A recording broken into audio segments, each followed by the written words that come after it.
Today, we talked to a brand operator who's helped take one brand on Amazon from $100K annually to $7 million, and in recent years helped another brand increase their Amazon sales by 600%. How cool is that? Pretty cool, I think.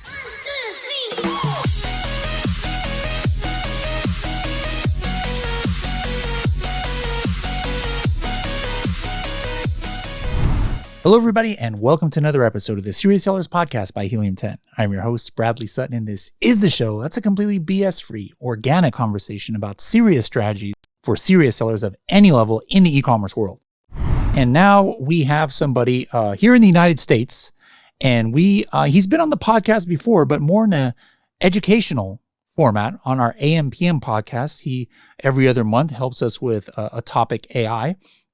But what a lot of people don't realize is that the reason why he knows a lot about Amazon is because he's been working in actual Amazon accounts as his job and for himself for years, and that's how he's able to be as smart as he is. And so we're going to have him today from a different viewpoint. He's not here to educate us necessarily about AI or what's the latest, but we're going to talk about his journey and how he leverages AI for his own businesses, because that's important for us to know, like real life experiences. So Andrew, welcome to the Serious Sellers Podcast. How's it going? Good. How are you doing? Pretty good. Now, guys, I have rhyme. There's like a reason for my wardrobe sometimes. And so today I'm wearing a LB hat. I think it's actually a Long Beach, like Cal State Long Beach or something, or maybe it's the Louisville Bats, like minor league baseball team. But I call this my listing builder hat because it's the LB, and it's symbolic because actually Andrew helped Helium 10 out with our new AI listing builder, worked months on it. So that's the method to my madness today. But we'll talk about, listings, because that's definitely one of your fortes. But for those who are just hearing from you for the first time, let's do like I always do, get into your origin story. Yeah. So where were you born and raised? Actually, a small town, Dale, Indiana. Right next to the farm is a town of almost 1,000 people. I think it was more like 900 people. But then moved to a town called Santa Claus, Indiana. Yes, it is a real town. It has a Christmas themed store. It has a theme park called Holiday World. Most people don't believe me. In fact, when I went to school, I actually went to Bible college at Moody Bible Institute. I think none of them took me seriously at first because they said, "Oh yeah, that's the guy from Santa Claus." Yeah, right. I studied ancient Greek at Moody Bible Institute in preaching. That was like your major? Yeah, that was my major. It was ancient Greek and preaching. And then, it just turns out that world doesn't, give us, provides enough money to support your family per se. So I just, per se, I made the decision. I wasn't going to go into that. So, like you said, that's kind of a hard thing to do money for, to be able to support a family. So, upon graduation, what did you do to support yourself and family?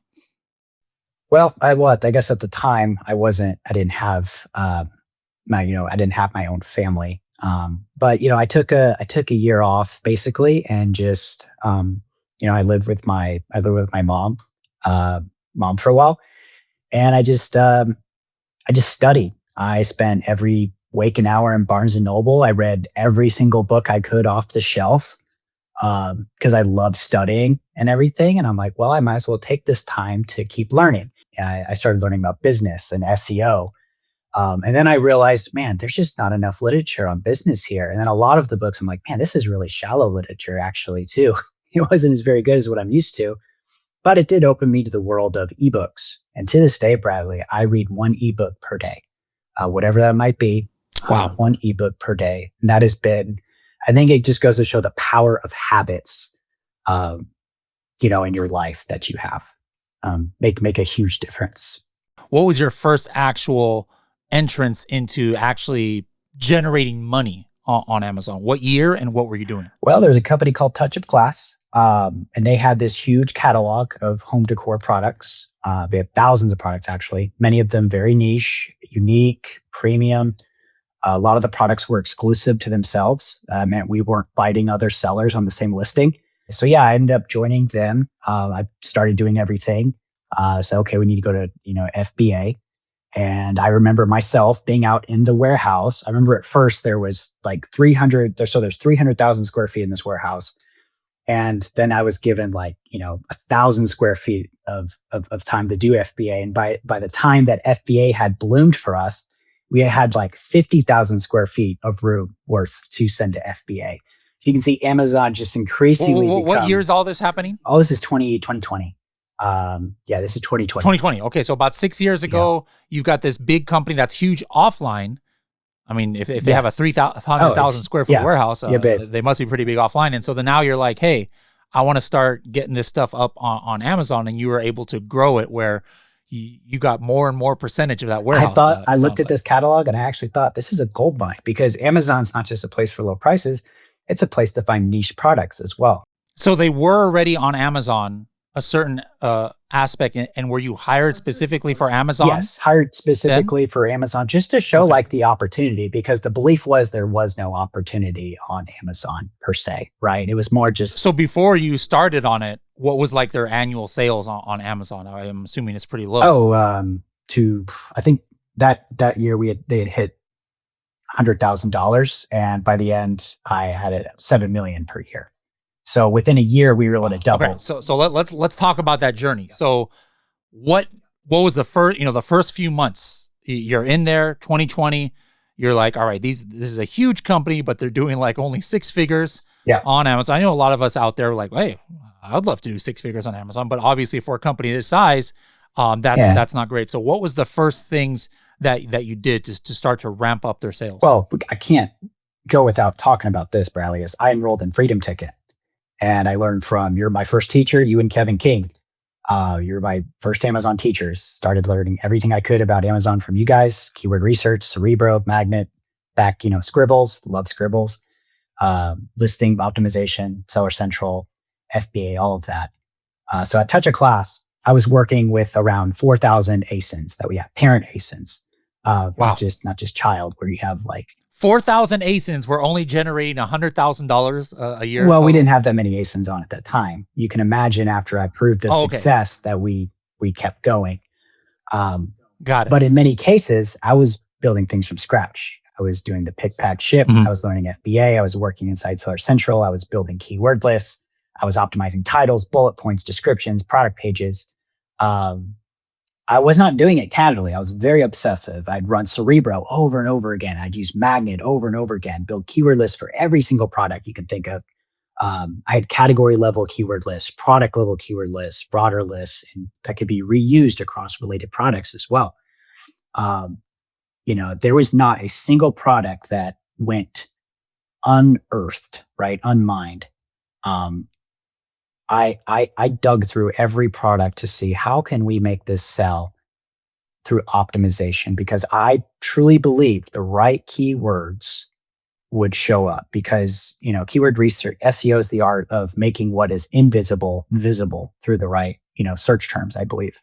So I was working on a metal wall art. I had keywords for metal wall art, wall decor, handcrafted decor, all the different themes, right? If I was working on accent tables. So then there's a metal wall art.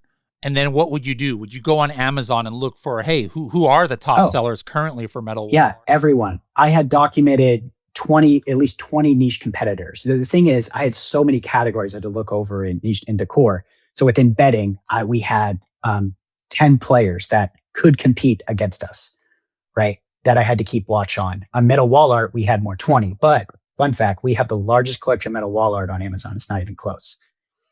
For Touch a Class. So you look up Touch a Class, metal wall art. If you're on Rufus, ask about Touch a Class. I'm very proud of that. You ask it, it's going to tell you it's a very reputable brand. It's going to tell you what it sells. Let me tell you this story. I remember one day sitting in Starbucks, and I love working at Starbucks. Starbucks loves me too, I think. Working on Tiffany style table lamps. Someone asked me what I was doing, and I said, well, I'm optimizing Tiffany-style table lamps. By the end of that day, I'd optimized 28 different Tiffany-style table lamps, and there's actually, I believe there was 13 different competitors during that time. I'm thinking Aware Factory is one of them. This continues in my mind because they were very successful, and they very cheap. But it sounds ridiculous to some people. But to me, that was really fun. I loved sitting there doing the keyword research, figuring out how to position the product, making sure the listings were relevant. And like I said, we were able to grow grow the brand to around 7 million annually, and even built a brand store. This was a big part too. A brand store page. I was able to get it ranking also in Google.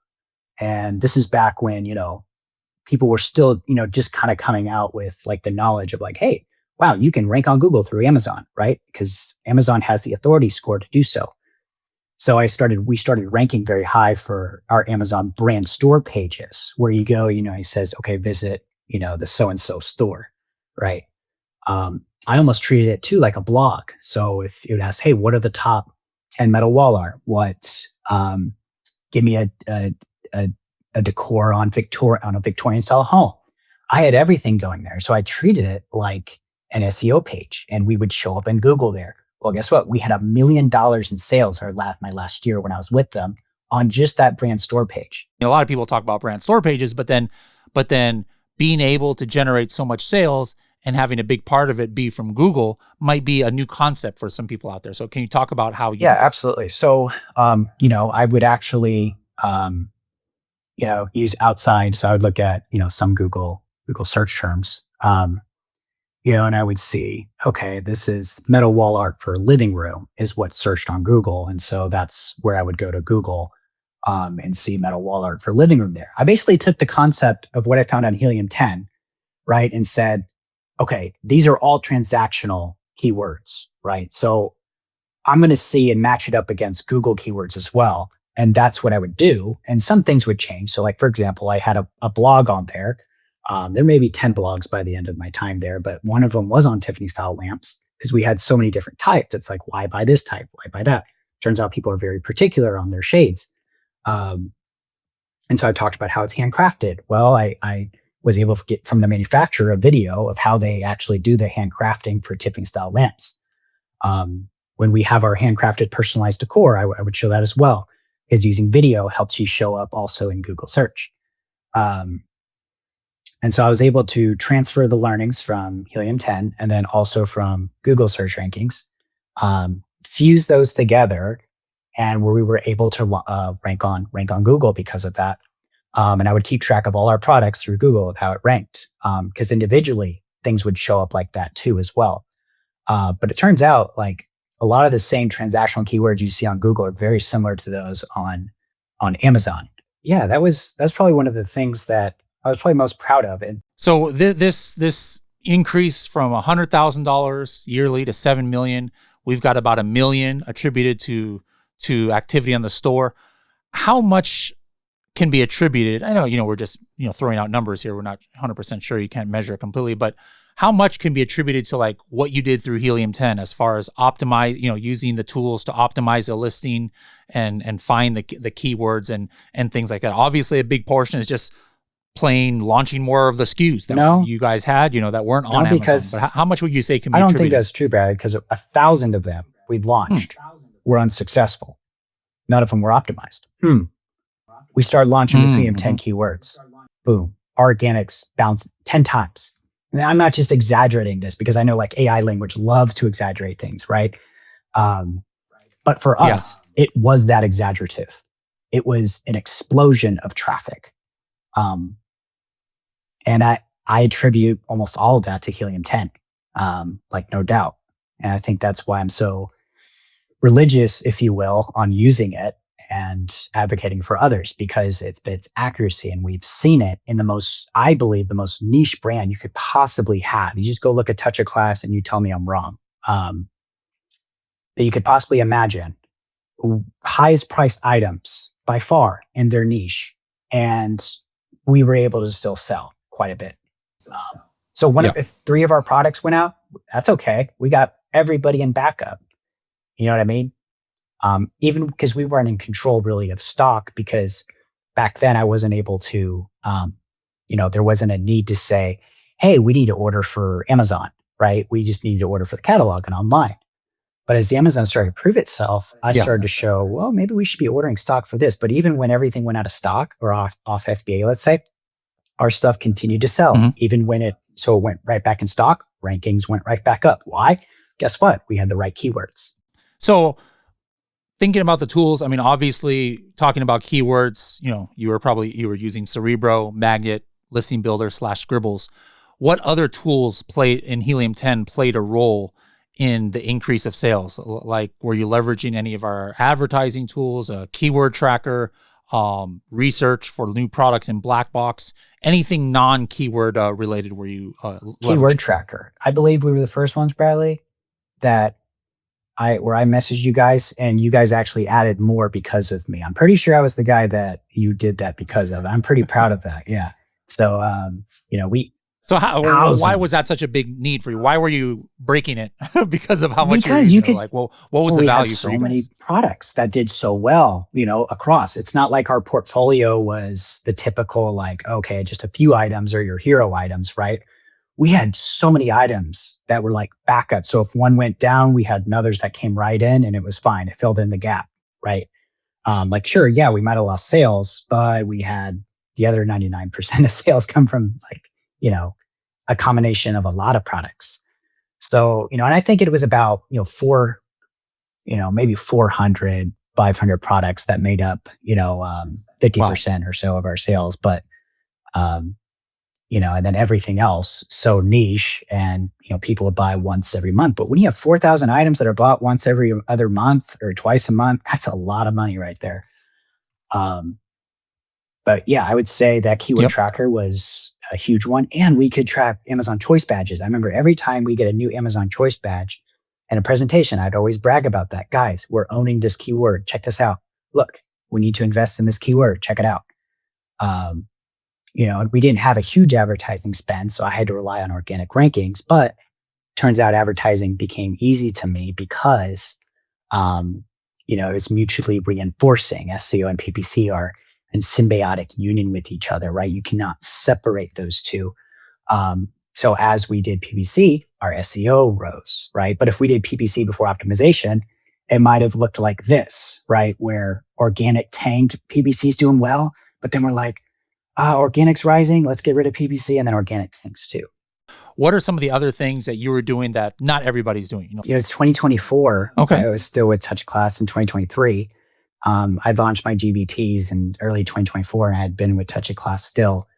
But for all of 2023, you got to remember, ChatGPT came out. My wife introduced this to me in 2022 of November is when ChatGPT first came out.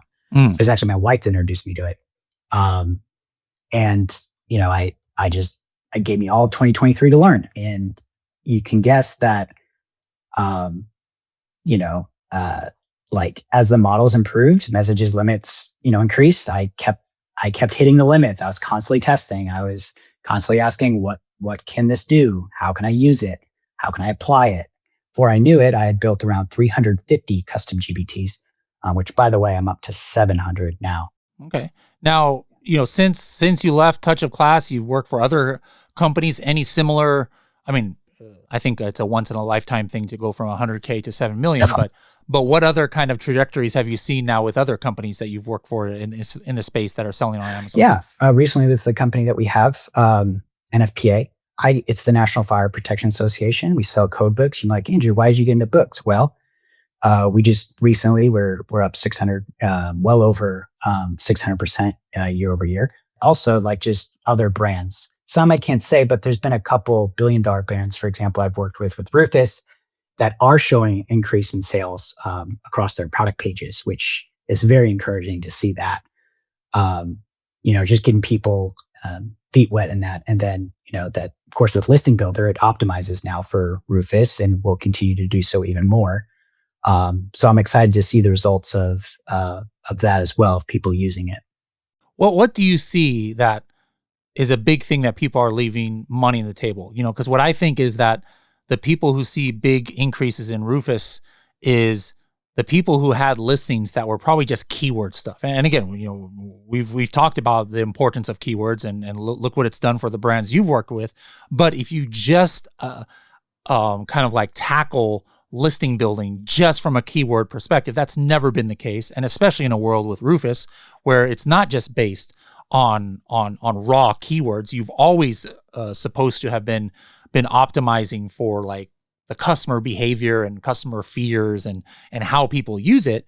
That's not how people discover their product, but it's having those things is what's really going to help conversion. Would you say that when you're helping people optimize for Rufus, and which is basically optimizing for the customer, one of the big differences is when you look at your conversion rate, like that really increases the conversion rate? Would you say is one of the big factors?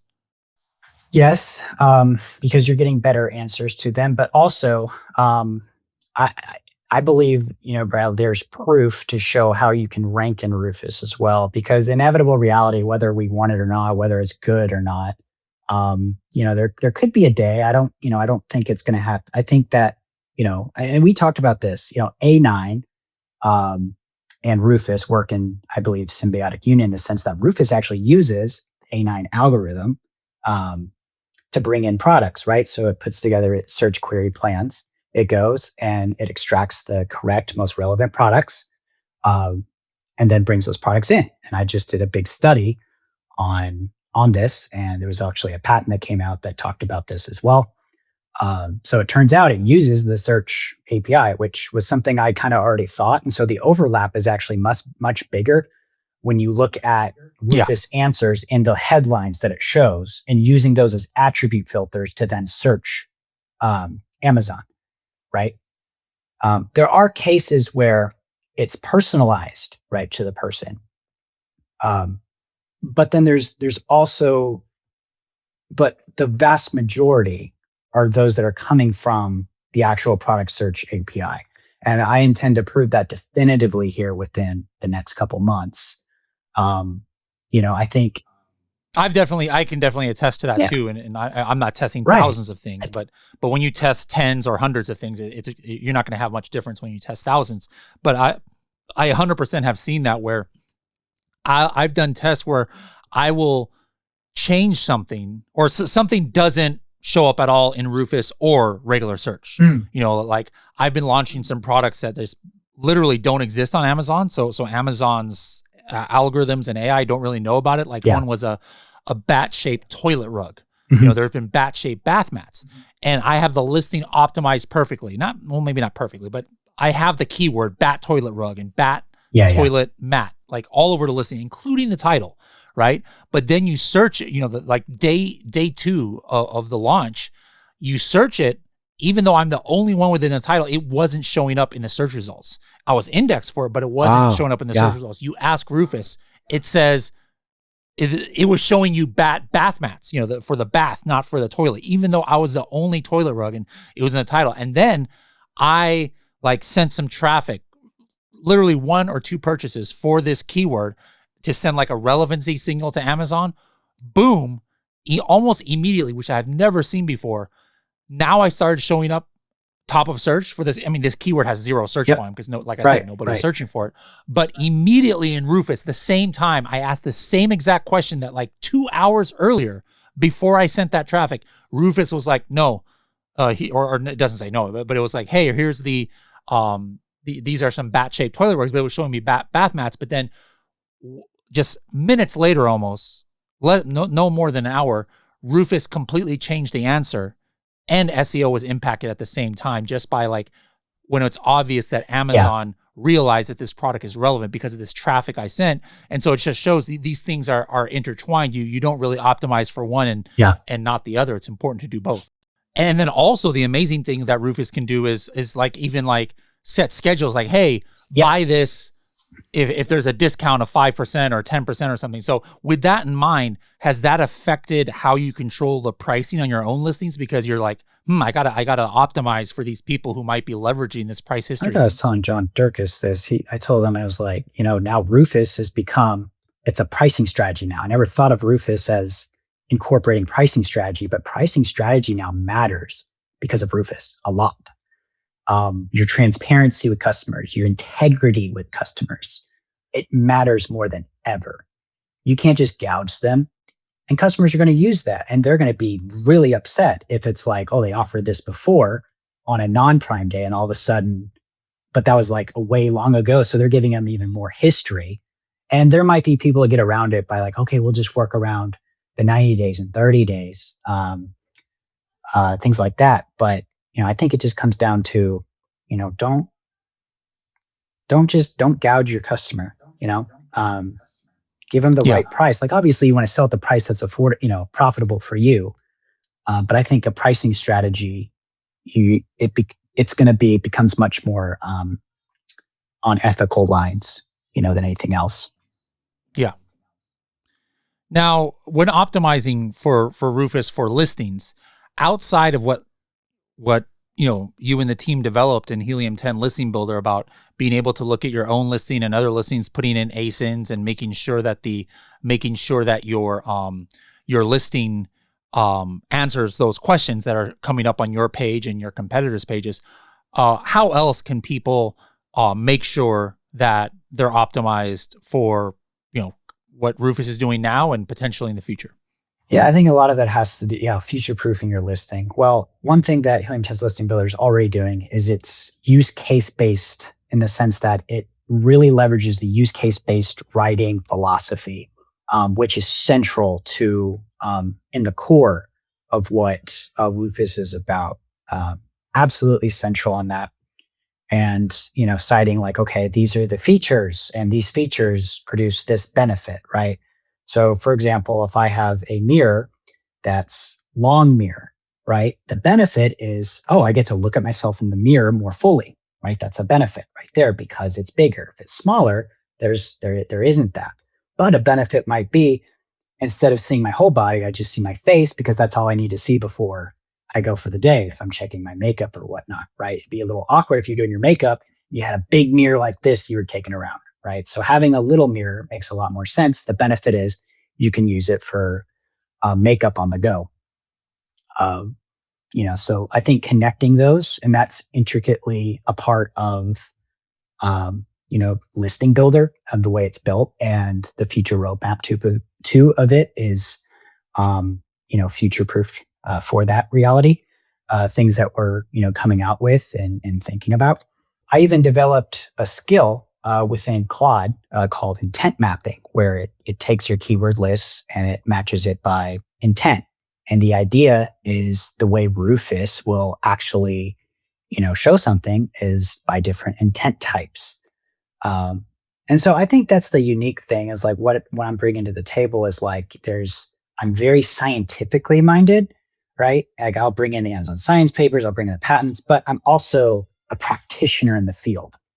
And that matters too. And so being able to fuse those two together, I think keep me away from people who just say intent or people who just say keywords without mentioning Rufus a thing. Like you say, no, Rufus is also a thing. You've always advocated and say, Mm-hmm. and you're just very real about it and you're straight up about it, you know? So I think marrying the two together, optimizing for both Rufus and A9 includes keyword matching, exact matching, but also being intent based and use case based in your writing for something. Yeah. Very important. What about an under the radar Claude or ChatGPT quick, I don't want to use the word hack, maybe strategy that people can leverage that maybe helps them sift through Helium 10 keywords or something that helps with advertising? Quick hitting, you're one of the top people for AI tips and tricks. So what's another quick hitting AI strategy? Oh yeah, use your keyword by intent types, but then you can set it up and structure it into your PPC campaigns too. So you can structure your PPC campaigns around different things. Let me give you an example. Is the way I would structure my campaigns that I wish I had AI at the time to do, and AI can do now, is take my keyword lists, be able to take each theme, right? Or each category. And so say I'm advertising metal wall art. Okay, I want you to break metal wall art into distinct campaigns. And if you haven't used the keyword sales feature in Helium 10, I think that's what separates also Helium 10 from the rest too, is like having knowing the keyword sales on the keyword, regardless of the search term reports, is a huge aspect and thing to have. So one thing I would always focus on is keyword sales, keyword sales. To me, that was one of the best features you guys released when I was using Helium 10 at the time. I blew up in excitement. But yeah, I would say you can do that. So for meta wall art, you have it all structured out. You don't have to think through all of that, right? You'll know what to Yeah. bid on. And then you can do the same. Like if I had betting, you do for betting. If you do certain supplements, you can break it up into, different themes of types of supplements that you want to do, um, whatever that might be. And then you can also, I would definitely, if you don't want to look through your search term reports because they can be overwhelming, you can upload your search term reports to ChatGPT or for Claude. I definitely recommend using the reasoning for both. So if you're going to use ChatGPT, make sure it's set on 5.5, model 5.5 on extended thinking. And by the time you watch this, they might have already had a new model. So might just use the new model too. Um, and then you can also use Claude 4.7 with adaptive thinking. And those will do the best jobs at analyzing those keywords and telling you, okay, this is going to be the most relevant to your product. But make sure also to upload the information of your product first so it knows that. That way it can match those keywords against what's actually true about your product. All right. Well, Andrew, thanks for all you do here at Helium 10, helping with the educational side of things, new and upcoming things on AI. If you guys haven't seen some of those trainings he's done, a lot of them are in our Freedom Ticket program you guys have access to, or you can go to the AM/PM podcast channel on YouTube and see some of his trainings. But thanks for coming now on the other side of the aisle here and telling us about your brand journey. And that's been some inspiring stuff there as well. So appreciate all you do and wish you the most of success in your future Amazon endeavors. Thanks, Bradley.